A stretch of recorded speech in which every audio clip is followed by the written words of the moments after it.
Welcome to The Long Leash. I'm James Jacobson. Today, we are issuing you a backstage pass to insider knowledge about dogs in Hollywood. Dog lovers tend to really enjoy movies with dogs in them, but there's a lot that goes into making those films, because dogs can be a little challenging to work with, if you can imagine that. Perhaps that's why there is a showbiz adage that says that you should never work with dogs or children because they'll upstage you every time. Our guest today knows more about dogs in Hollywood than pretty much anyone, I'd say. Wendy Mitchell is a film critic and a journalist with an impressive list of writing credits. She's a contributing editor for film business magazine Screen International. She has been a staff writer and editor at Entertainment Weekly and IndieWire and Rolling Stone. Wendy's written for The Guardian and Variety and Time Out New York, the New York Daily News, the Wall Street Journal, Glamour and Billboard. She knows about the film business. But for our purposes, what you need to know is that Wendy Mitchell is a dog lover. And that led her to write Citizen Canine, Dogs in the Movies. Wendy Mitchell is our guest today. Wendy Mitchell, author of Citizen Canine. I like the pun. Thanks for being with us today. I'm so excited to be here. I know you're such a dog lover, and it's so exciting to hear about this whole podcast network for dog lovers. So thrilled to be here. We love our dogs, and of course, we love movies that feature dogs, and we'll get into that. But now, dogs have been in the movies for a long time. What's the first movie that you study that had a dog in it? Well, some people think I think there's even a dog wandering in and out of some of the Lumière brothers, first tests. Oh, wow. Okay. But that wasn't But really a those test. weren't I think that was more of actors. a They just happened to be on the shot. exactly. So I started my book. It covers 100 years of dogs in cinema. So it starts in 1918 Mhm. with Charlie Chaplin's A Dog's Life. Um, and I love this little film. I think people can go watch it on YouTube, I think. I found it there. And, it's really Chaplin's character of the tramp, evading the cops and falling in love. But throughout it all, there's a dog with him called Scraps. And the dog is sort of, a metaphor for him as well. This is a street dog.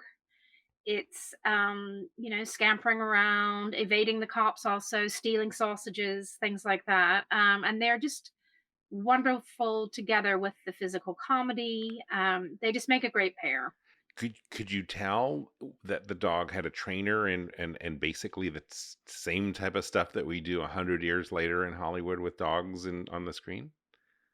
In this film, I didn't really read much about the trainer Mhm, that was there, but what I read was that Chaplin was offered all these like really pampered, he called them like pampered studio dogs, mhm. like a perfectly groomed poodle or whatever. And instead, he wanted a dog that looked scrappy. And this dog's name was Mutt with one T. And obviously, there's a lot of training going on or signals from a trainer because a remarkable physical performance. And yeah, Chaplin and the dog really bonded. And it's kind of a sad story that after they made the film, the dog was so fond of Charlie Chaplin that Chaplin had gone off on a tour to sell war bonds, Mhm. and Mutt, the dog, was left behind and stopped eating because he missed He Chaplin was so much. heartbroken. And they said he died of a broken heart because he couldn't eat. So that might be Hollywood lore. We could pretend that Mutt lived a long, happy life, but he lives on, and that's one thing. Dogs aren't with us forever as much as we would like them to be. I think that's one thing I really liked about the book is just seeing the magic of these dogs on screen. They're immortal in a film. They are, and there's so much. I mean, usually, and I think you've talked about this. There's a website somewhere where we can see dogs that die in films or things like that, things to avoid if you I or at think least there's a be prepared website, for. I'm not involved with it, but I used it for research called doesthedogdie.com. Okay. And I think it started, trying to help parents decide, like, could their kids handle, what's going to happen to the dog or the cat or whatever in the film. And I think it's grown from there because, yeah, it's sometimes, you wanna, maybe you've just lost your own dog. You can't really handle Marley and Me right now, can you? Or maybe you want that catharsis. I don't know. So I have been, I was on a flight, I guess a while ago at this point, but the mm, last time I was on a flight, I was watching a dog movie and I was bawling, and the flight attendant thought there was something wrong with me. And I said, no, it's just the movie. And, we do get that catharsis that maybe it's mm, kind of hard to be emotional on about so many other things, but the films that feature dogs for dog lovers really resonate. yeah. What are some of your favorites that if you want a tear gusher or you just really want to feel emotionally connected that you go to?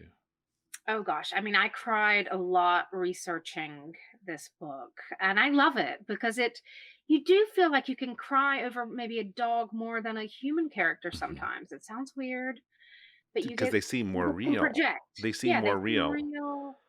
You can project your own first pet. I mean, one film that makes me sob is My Dog Skip, Mm.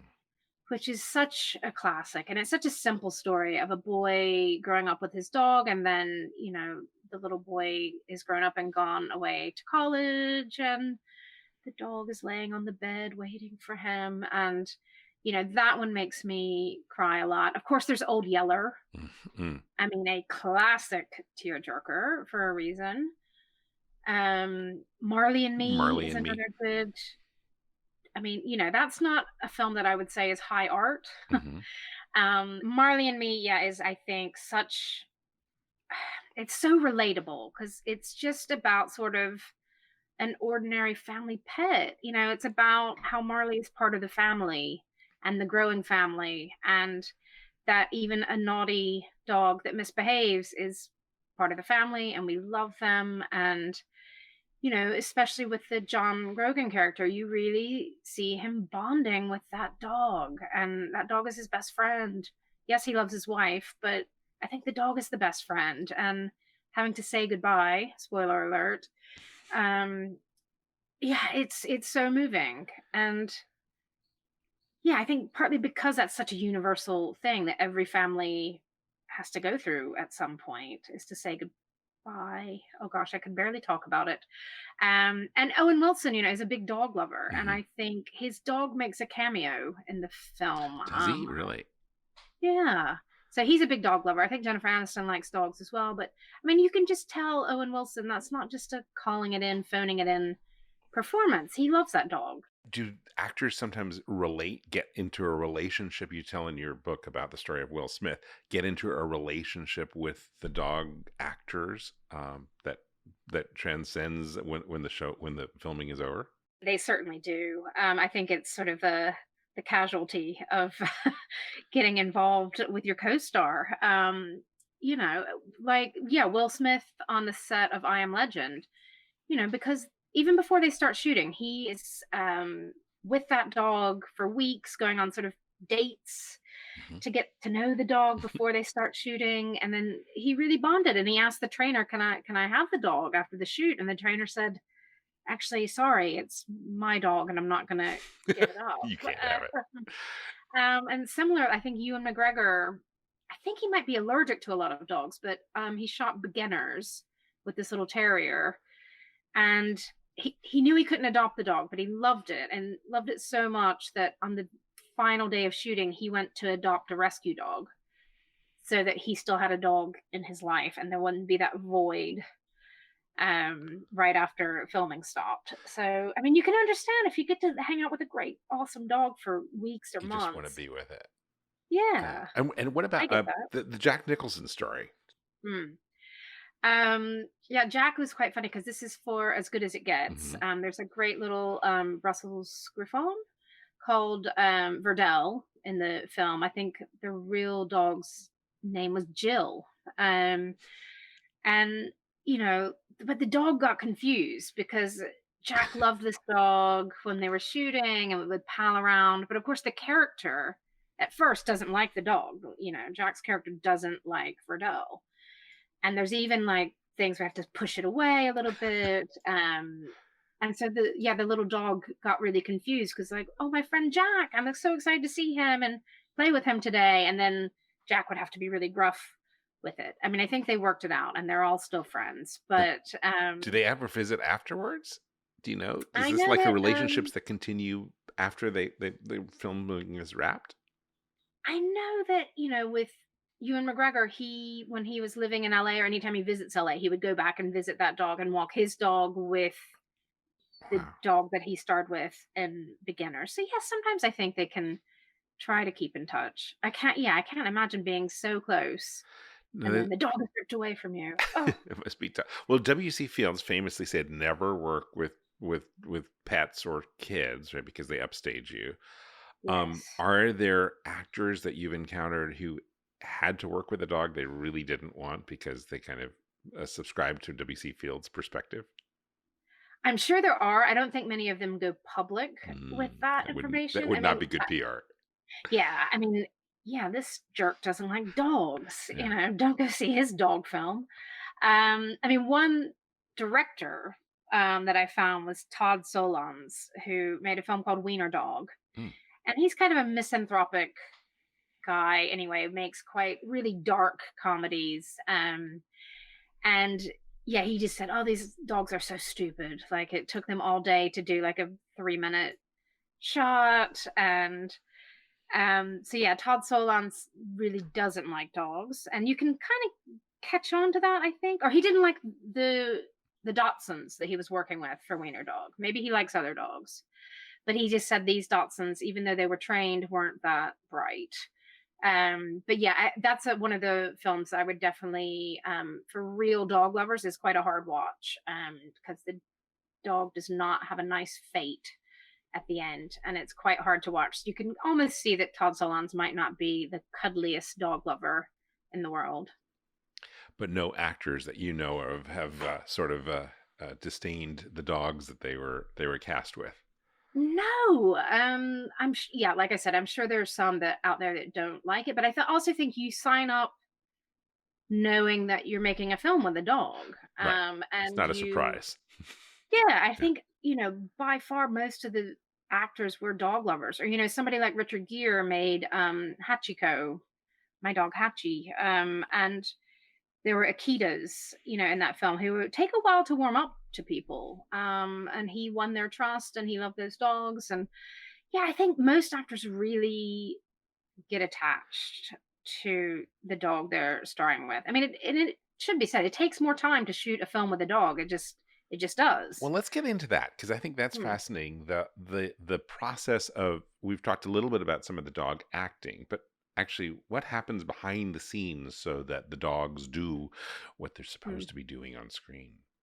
And that's one thing I learned. I mean, I knew there were dog trainers when I started researching the book, but I didn't realize sort of what geniuses they are. And one thing I think you'll appreciate, from your background of loving dogs, Mhm. is that none of them spoke. I interviewed several of them, and none of them spoke about the dogs as like they were just sort of like a worker bee. They were talking about it as if you would talk about a family pet. And some of them live on the properties with their trainers. They are kind of family dogs. I mean, they go to work some days. Um, but yeah, the trainers put in a lot of time to understand each dog's personality. And that's what really sort of moved me, is that, they're not just talking about, oh, a terrier does this. They'll say, well, Jill, this dog was like this, and so we did this with her. And how do you train each dog to be motivated for their own needs? And some, like in one of the dogs who played as sort of the middle Marley and me, Clyde, was just really rambunctious, and they didn't try to get a calm dog to play rambunctious. They found a rambunctious dog and then let it practice tearing up old furniture, and then told him, like, go for it. So I think that's one thing I learned, is that yeah, the trainers are really see these dogs as individuals and So work with that, and I was so happy to hear that. let's walk through that little cast through the casting process. Mm, So, say for a film like Marley and Me, where you have Marley in different phases of Marley's life, you have different dogs who play it. But wow, what is that casting like? So you get the rambunctious one, but can you paint the picture for us what a casting for a dog scene is like? yeah, I think I've not been on a dog casting personally, but for a film like that, there were 22 dogs playing Marley during the 13-year life on screen, Mhm. and that's including 11 puppies. Um, I mean, some of it is you would cast the dog that looks similar. And do they use Um, makeup on those dogs? Do they ever like? yeah, they can use makeup, and of course, the makeup they use is quite safe. To be really clear about that. And they might use like a vegetable dye or something to make a dog look older Mhm, or give it a marking mhm. to have some continuity. But yeah, some of these films, yeah, do have 10 dogs playing the role, but maybe one or two key dogs are doing most of the stuff. And you might hire one dog that's really good at running and jumping, Mm. and then you might hire a dog that looks similar that's good at snuggling with kids. And this might not be the same dog, but you can get what you want out of each of them. And they have, and the dogs have understudies as well. Yeah, there were sort of extras, or like, I don't know if If this is something should happen to the this same dog, way. there's a backup dog, right? Yeah, usually. But I mean, and some dogs like are just really irreplaceable. Like in my dog Skip, those two terriers were a father and a son. And it's actually Enzo is the son and Moose is the father. And Mhm. Moose was actually the dog who played Eddie on Frasier on TV. Ah, crossover from film to TV. I know, You need to do a very sequel popular book on dog. dogs on TV. That needs to be like the next Oh my book. gosh, that there are so many great dogs on TV. Um, but yeah, I mean, like that film, they didn't have like 20 terriers just waiting around in case one of them wasn't hitting the mark that day. They had the two dogs, Yeah. basically. And in some cases, there will be sort of, the artist. There's Uggy. I don't think there was a backup to Uggy, from what I understand. I Mhm. don't think there was an understudy. There wasn't an Uggy puppy to do a cute thing. It was just Uggy. So if Uggy's having a bad day, it could just slow down production, which can get expensive for these Hollywood films. Yes, it can. So that's why, I mean, I think you're talking about dog casting. I think they do test the dogs to make sure they can sort of deliver what they need to deliver. I mean, I think that's what Todd Solondz was annoyed about with Wiener Dog is he had to shoot them on a treadmill one day. Right. He said he had to shoot for like 8 hours to get like 5 minutes of usable footage. And if you're on I mean, that's not a huge Hollywood film, but it's, a film of some scale. And yeah, it's costing people money if the dog is misbehaving Time or is money not in hitting Hollywood. its mark. Um, yeah, but they, at the end of the day, they also are animals, and you're not 100% reliable. That's why we love them. So you might get some magic that you didn't expect, maybe. What are some of the tricks that they use to get a dog to do the things that they want it to do that we don't see, but that are happening behind the focus of the lens? Yeah, as you can imagine, a lot of it is treat based. There's a lot of do this and hit this mark, and you'll get a little piece of meat or a Hmm. treat or whatever they like to eat. But within reason, so that they're not getting like 200 treats a day and feeling sick, you know. And a lot of it is toys. Like in Cujo, you have this huge Saint Bernard, and it looks like it's rabid and clawing in to get into this car, and it was really because they had hidden its favorite toy in the Oh, car. really? Yeah, Okay, so so that's Cujo why he's trying to get into the wasn't car. attacking. He was No, going for no, his. gentle giant, those dogs. Cujo had blood. One Cujo had blood too, right? Which I'm sure was Yeah, and that was vegetable just food food dye. dye. Yeah, yeah, yeah. Yeah, there's a lot of tricks that they do, and then some of it's just hand commands with the trainer. Hmm. And sometimes I think they can get a more, like, I keep bringing up Beginners because it's one of my favorites. But Ewan McGregor, after a while, he would.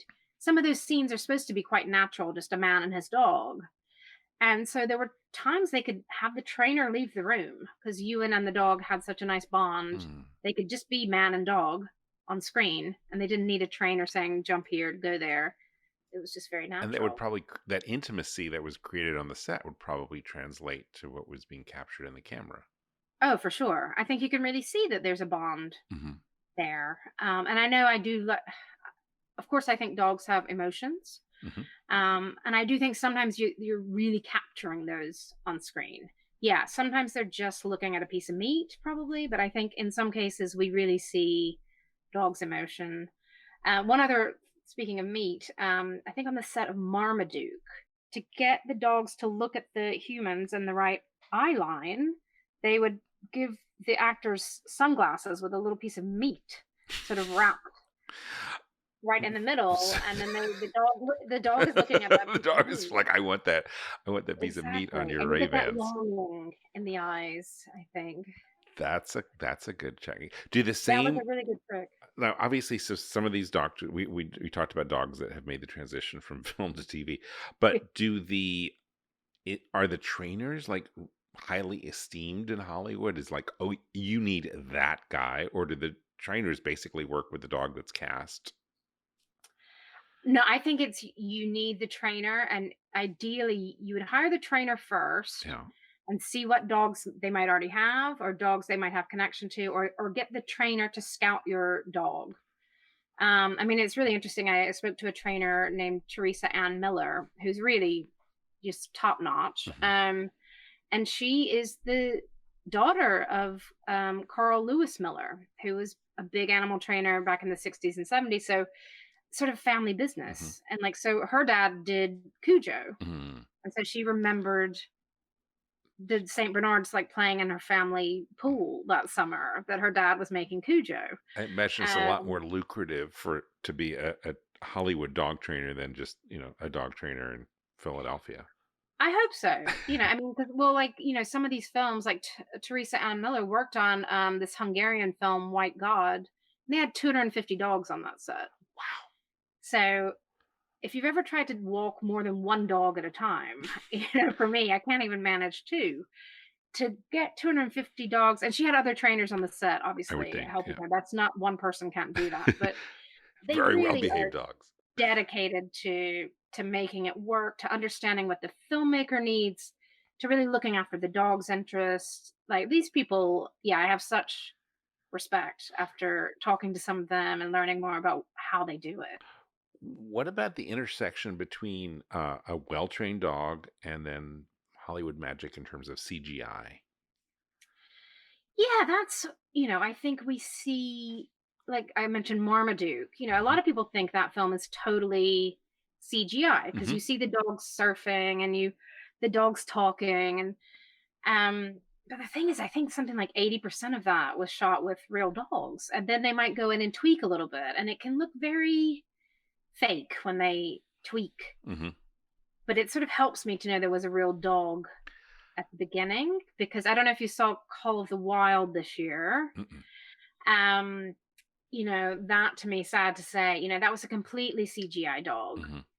And just watching it, it looked like a creature and like an animal in a way, but it didn't have the soul of a dog. It just didn't. Because the And cameras, you can really feel the essence of a dog. I mean, even though CGI is getting better and better all the time, and yeah, I guess actors won't even be needed someday. But they've tried to do it with some of these dogs, and yeah, they kind of feel flat. yeah. I mean, because obviously I wrote the book as a tribute to real dogs, Hmm.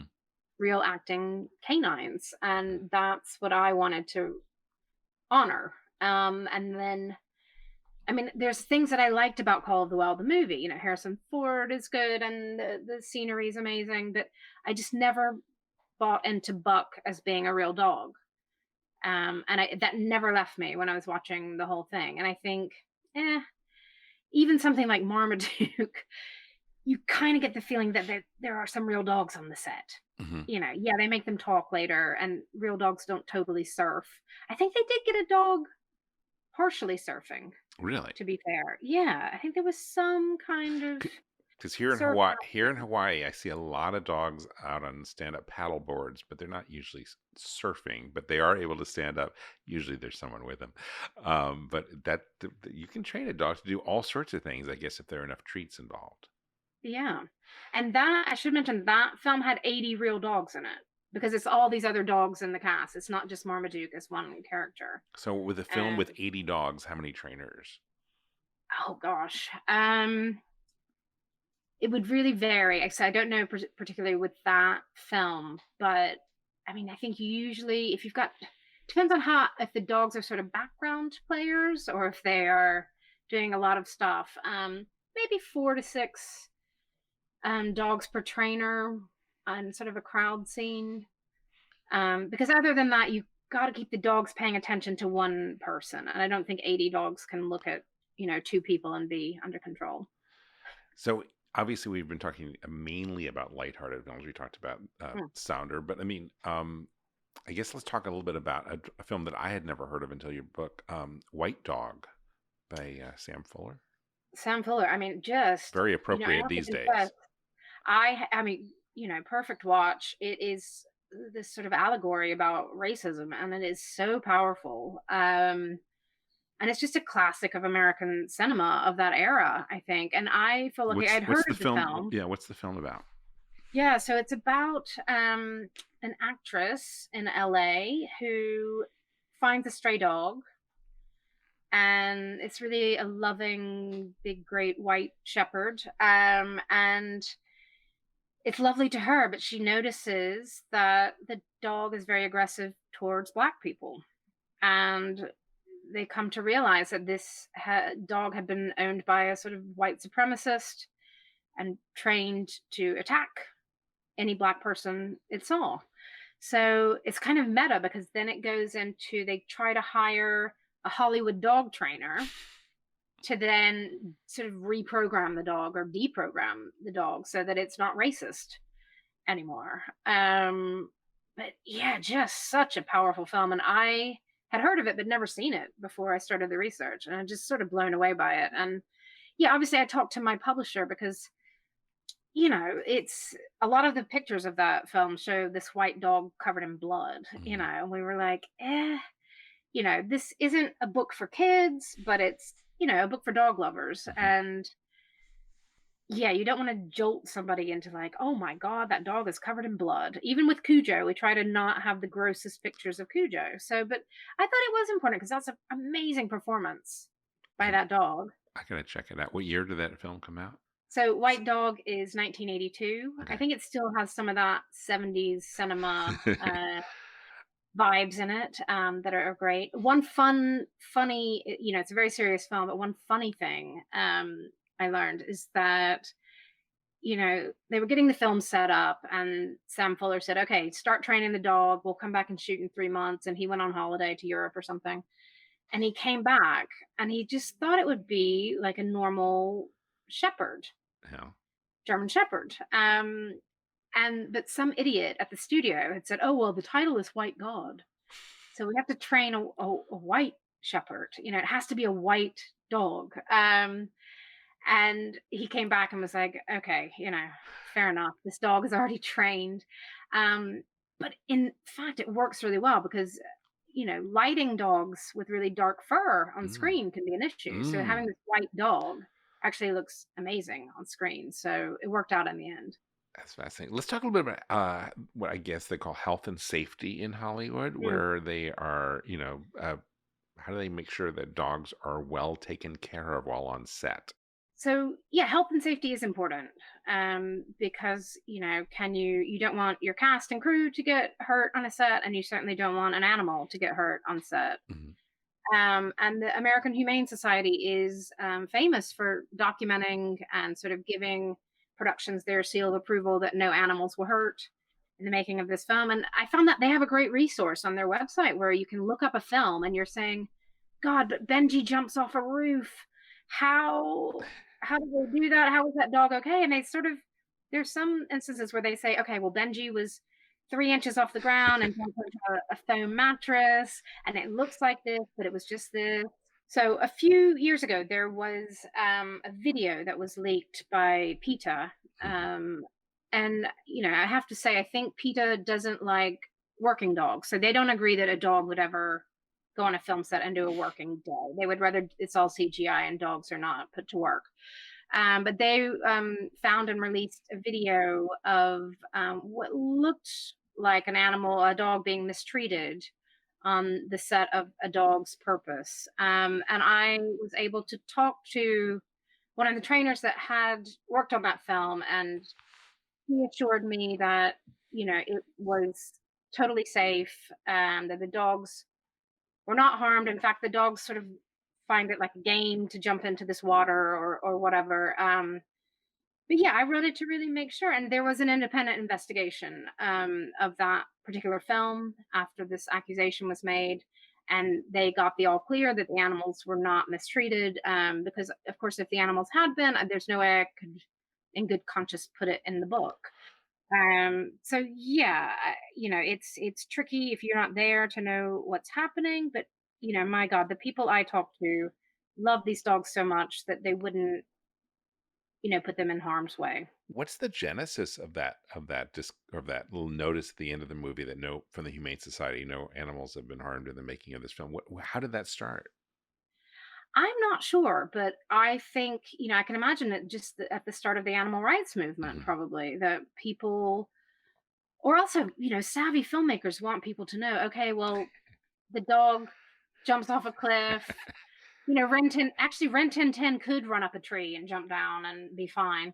But I think, That was yeah, before filmmakers, CGI yeah, when exactly. he But I had to think do that. Yeah. filmmakers want audiences to know that they don't need to be concerned that what they see on screen is fiction, and if it looks like a dog is injured or um because yeah, that would be bad for business. So that I Mhm. imagine that's where it started. Is just early complaints or oh my gosh, does that I love dogs and I don't want to see a dog get hurt in the movies, and I'm not going to pay my money to buy a ticket to a film if the dog's getting hurt. So reassure me that everybody's safe. This is a good place to take a break, but when we return, let's reveal the real poop on Lassie and have you share some more stories about dogs in the movies. We'll be right back after we pay some bills. We're back with Wendy Mitchell. Now, I understand that you got started on this book when you met an actual descendant of Lassie in the fur. My normal career is writing more serious stuff about the film industry and how films get financed and made. And Mhm. I was attending basically a convention in LA, and somebody brought along a dog, this amazing collie called Hey Hey. And it was just such a beautiful dog. This must have been, 15 years ago or something, and 18 years ago, even. And just seeing this dog and finding out this was a direct descendant of Pal, who played Lassie the first time. And just seeing this beautiful dog, and it put its little paw on my knee, and it was so well behaved. And it was an acting dog, and it just made me wonder, yeah, what the lineage? This is like the Redgraves or something, just knowing that there's dog history, there's this history of these trainers, and just seeing this beautiful, beautiful dog. I'm like, oh my gosh, this is a star. I met one of the Lassies. So Speaking of yes, one of the Lassies, one of the biggest shocks to me was, of course, Lassie's a girl, but no, I'm yes, wrong. Hey, girl, it's a yeah. boy. Lassie should have been called Laddie. So yeah, Pal was the first Lassie. Actually, the first Lassie, they cast a different dog to Oh, star in Lassie Come Home in 1943, and the dog wasn't doing great. It was, don't know, just not hitting its marks. Wasn't really doing everything the filmmakers wanted them to do. But they had this stunt dog called Pal on the set, and they tested Pal in that famous river scene in Lassie Come Home, and Pal did it. And also, they were shooting, I think, in the summer, and the male collies, the fur just looks nicer and thicker and more lustrous, uh-huh. especially during the warmer months. And so, yeah, Lassie was not a Lassie, but can't tell. But you can't tell because of all There's that some fur. hair or that all that fur. That's great. So another old movie that had a dog in it, The Wizard of Oz. Oh, Toto was almost cast as a person in a dog costume. can you even imagine how horrible that would be? Toto. I guess we do have the Cowardly Lion, so we Mhm. can see where they might have gone, Yeah. but, it just to me, it just I can't even, no, it has to be this little Cairn Terrier called Toto, uh, played by a Cairn Terrier called Terry. And this little scamp of a dog, befriended Judy Garland. In fact, he hurt his little paw one day on the set, Yeah. speaking of health and safety. Yeah. And he was fine, but he had to recuperate for a week or two. So Judy Garland took Terry home to recuperate at her house. So I doubt she would have done that for like the lighting guy. Or the makeup artist. anyone who gets injured, you're coming over to my house. I'll rest and Exactly. So recuperation. Toto is just, and it was funny rewatching Wizard of Oz, which I've seen a zillion times and love. It was funny rewatching it, really concentrating on Toto. Yeah. Toto is in the film a lot, but it's also just so pivotal. Like, they wouldn't have gotten to Oz without Toto. There wouldn't be the Over the Rainbow serenade. She couldn't get home without Toto. So Toto's just really integral to this story, maybe even more than we think about for the plot. Tell me about that process. I obviously you're a film writer. You have spent so many years looking at and studying in the business and films, but to rewatch a film, a classic like The Wizard of Oz, but to see it only through the lens of the dog, what was that like? Not just It was fun. Yeah. I have to say, it was, gosh, can't you imagine? I don't have to be a totally serious film critic or wondering about an Oscar bid for this or that film. It was great fun just watching all these films to see what the dogs do, to see how the humans interact with them. And, sometimes if available, to listen to like a director's commentary about how they worked with a dog. It was really, as a dog lover, it was just the best, to just be able to sort of concentrate on the dogs. Sorry, human actors. I like that. But that was what, that's what the book is about. Did you get any ahas, like when you rewatched a film that you'd seen a number of times, and then you started just doing it through the eye, through the lens of looking at the dog? Did you get any big ahas? Yeah. I mean, I think like something like Legally Blonde 1 and 2. Okay. Obviously there's Little Bruiser. And there's something, you think it's Reese Witherspoon, but just looking at the dog, especially in the sequel, gets a big part. And I'd sort of, forgotten that. The dog had special, you talk about the dog had costumes refitted for it. Like, oh yeah, in case it ate too much one day, they could sort of Velcro on and off. And fashion for that dog was really crucial. I mean, it also just rewatching something like Babe, which is such a great movie for any animal lover. Oh my gosh. And of course I had remembered Fly the dog, but you think about it more about the pig, and rewatching it just to see all these animals and that they look like they're having fun together. And in fact, I've been told that they were, because they let them sort of become friends before the shoot. Again, they let the dogs and the pigs play together. And so they were buddies, and they could sort of capture that on film. I mean, it was great fun just, rewatching some classics and caring mostly about the dog. Is there one, if there were an Academy Award for dogs, is there definitely an actor dog that what do they call these? Is there a term for actor dog? I call them canine actors, but I Canine don't think there's not necessarily an industry term. Well, you wrote the book. I think you should stick with that. So is there a canine actor that really stands out that you would give the golden bone to? That's a good one. It's going to sound really obvious, but Uggy from The Artist, I just think, that film, like I said, I think that there's no stunt double. There's not 10 dogs playing the one role. It's Uggy playing Uggy. And I love a terrier anyway. I think they're really charismatic in person and on screen.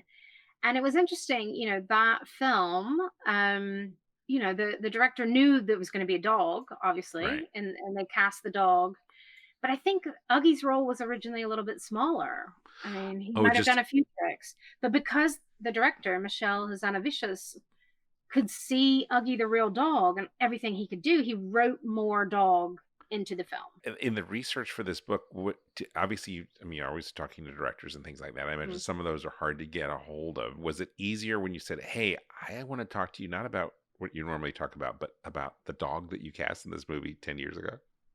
that happened a little bit. And one I have to mention, there's a great American independent filmmaker named Kelly Reichardt, who just such a sort of auteur, one of the best directors working today on a sort of independent scale. And she makes very just amazing work. And I'm a big fan of her work.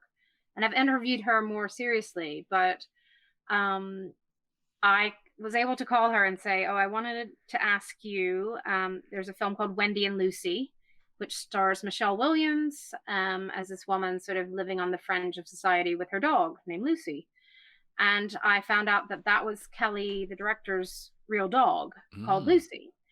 So it wasn't a trained dog. It was Kelly's dog who has sadly now passed on. But for Kelly to be able to remember working with Lucy, I think she was, she's delighted to be able to talk about her dog and how much she loved her dog and how they shot the film with the dog. And that was really nice to be able to do that. They light up because you can. Yeah, I don't want to talk. Oh, I'll talk about dogs. That I will talk about. Exactly. Like, don't talk about what camera lens you used or the budget. How we Just tell me financed about it, the or dog. yeah, just Yeah, yeah. there's joy in talking about dogs. Well, casting your own dog is definitely there, that raised some eyebrows, I'm sure. Well, it's also a big risk, I think, because if Yeah. that dog, I think the dog had been in one of her earlier films called Old Joy in a smaller part. So the dog had been on screen before. But yeah, I mean, it's right there in the title, Wendy and Lucy. This dog is half the film. If they'd had a real problem shooting with the dog, then yeah, the film might have fallen apart. Who knows? Let's get meta for one moment. The movie Best in Show, a Oh, movie about a dog show, yeah, love it. I think mockumentary. it's yeah, a mockumentary, one of those great Christopher Guest mockumentaries. I love this film. That was such a joy to rewatch. I just think it's so funny, and especially dog people, dog obsessives. I think will recognize themselves in there. I mean, it's poking fun at people who are too obsessed with their dogs, Mhm. but I think in mostly a kind way. There's a gentle spirit behind it. It's not saying these people are all losers. It's like, aren't we all a little bit like this? And can't we see ourselves over grooming the dog if it was going to be at Crufts or one of the big dog shows or something? But some great dogs and just really funny, quirky humans who are around them. The dogs come out looking quite sane They do. compared to the humans. And there's a great song called God Loves a Terrier, which I want to walk around the house humming. So that's another reason to watch Best in Show. And you're a terrier fan. I love a terrier. I this might be the point to confess I don't own a dog right now. I Blasphemy. know. I know. Um, because normally I'm traveling to different film festivals, maybe one or two every month, and I'm on the road a lot, and I just don't think it's fair to have a dog and not be, around it. That's not nice. But who knows if I'm traveling less, I'm starting to work on the husband a little bit more now. But yeah, I had a Dachshund growing up, and I'm a big terrier fan, and I do dog sitting for my friends to try to scratch that itch, pun intended. But yeah, I love them, and I think that's one reason I'm so obsessed with them in the movies because I don't have one at home right now. And then I guess again to get a little super meta. So you're a Yank living in England. You're Yes, originally from North Carolina. yes, exactly.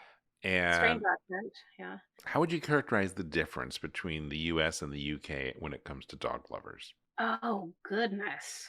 I kind of think a dog lover is a dog lover.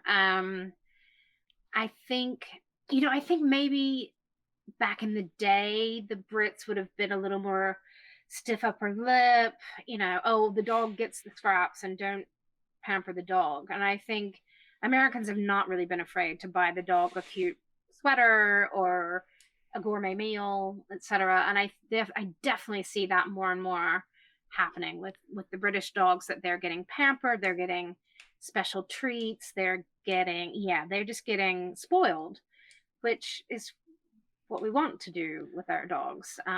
Yeah, they're not, sleeping outside and on the farm, and I'm sure there's some farm dogs, but yeah, people here in the UK, I think, obviously love their dogs just as much and have realized it's okay to pamper them, to make them Instagram stars, to be silly about our pets a little bit more. I love it. I will note, here's a distinction that I know. If you go Mm. into a bookstore in London and go to the dog section, there are so many British books about dogs.